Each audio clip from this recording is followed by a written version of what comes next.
നീ ഇതുവരെ പോയില്ല? ഇല്ല, പുതിയ കുറച്ച് സ്റ്റോക്ക് കൂടെ വന്നിട്ടുണ്ട്, അത് പറയാണ്ട് ഞാൻ പോവില്ല. ഇതിനൊക്കെ വെറും 30 രൂപയുള്ളൂ. വാവ്, ഈ പെരുന്നാൾക്ക് ട്രെൻഡിങ് ആവുന്നത് എന്താണെന്ന് അറിയണ്ടേ? ഈ കാണുന്ന ആന്റി ടെർണിഷ് മാലകളാണ് ഈ പെരുന്നാൾക്ക് ട്രെൻഡിങ് ആവുന്നത്. റെന്റൽ ഐറ്റംസ്, ബാംഗിൾസ് വെറും 50 രൂപയ്ക്ക് ഇവിടെ സ്റ്റാർട്ട് ചെയ്യുന്നത്. ഇപ്പൊ ഇൻസ്റ്റഗ്രാമിൽ ട്രെൻഡിങ് ആയിട്ടുള്ള പിൻട്രസ്റ്റ് വൈബ് കിട്ടുന്ന ബാംഗിൾസ് ഏതാണെന്ന് അറിയോ? ഇനി ഏത് കളർ കുപ്പിയോടെ വാങ്ങാനും വളാഞ്ചേരിയിൽ വേറെ എവിടെ അന്വേഷിക്കേണ്ട നമ്മുടെ സ്വന്തം അമേലിയിൽ തന്നെയുണ്ട്.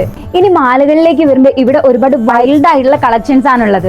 അപ്പൊ നമ്മുടെ പെരുന്നാളിങ് അടുത്തിട്ടുണ്ട്. ആഘോഷ പരിപാടികൾക്ക് ഇടാനായിട്ട് കമ്മലും മാലയും വളകളും ഒക്കെ ബഡ്ജറ്റ് ഫ്രണ്ട്ലി ആയിട്ട് ഷോപ്പ് ചെയ്യണമെങ്കിൽ അമേലിയ തന്നെയാണ് നിങ്ങളുടെ വൺ ആൻഡ് ഓൺലി ഡെസ്റ്റിനേഷൻ. ഇവിടെ എന്ന് കഴിഞ്ഞാൽ എന്ത് എടുക്കുന്നുള്ള കൺഫ്യൂഷൻ മാത്രമേ നിങ്ങൾക്ക് ഉണ്ടാവത്തുള്ളൂ. Cosmetics, bangles, earrings, key chains, കിഡ്സിന് പറ്റിയ ഐറ്റംസ് എല്ലാം ഇവിടെ ട്രെൻഡിങ് ആയ ആന്റി ടെർണിഷിലും എല്ലാ ഐറ്റംസും വരുന്നത്. വെറും 50 രൂപയ്ക്ക് ഇൻവിസിബിൾ ചെയിൻ. ഇപ്രാവശ്യത്തെ ഏതിന് വെറും 30 രൂപീസ് മുതൽ സ്റ്റാർട്ട് ചെയ്യുന്ന ഒരുപാട് ലേറ്റസ്റ്റ് ആൻഡ് ട്രെൻഡിങ് കളക്ഷൻസ് ആണ് ഇവരിവിടെ സെറ്റ് ചെയ്തിട്ടുള്ളത്. ഇവരുടെ റെന്റൽ ഓർണമെന്റ്സിന്റെ സ്റ്റാർട്ടിംഗ് പ്രൈസ് എത്രയാണെന്ന് അറിയാം? വെറും 50 രൂപയുള്ളൂ. ഇനി പെരുന്നാളിന്റെ ഭാഗമായിട്ട് ആരും ഓഫർ ഒന്നും ഇല്ലെന്നൊന്നും ചോദിക്കേണ്ട. ഇവിടെ 10 to 30% ഓഫർ ഇവിടെ പ്രൊവൈഡ് ചെയ്യുന്നു. ലൊക്കേഷൻ എവിടെയാന്ന് വെച്ചാൽ വളാഞ്ചേരി AKG റോഡിൽ അച്ചിക്കുളം മാളിലാണ്. ഈ ഓഫർ 25th വരെയുള്ള. അപ്പൊ ഇപ്പൊ തന്നെ പോന്നോളൂ.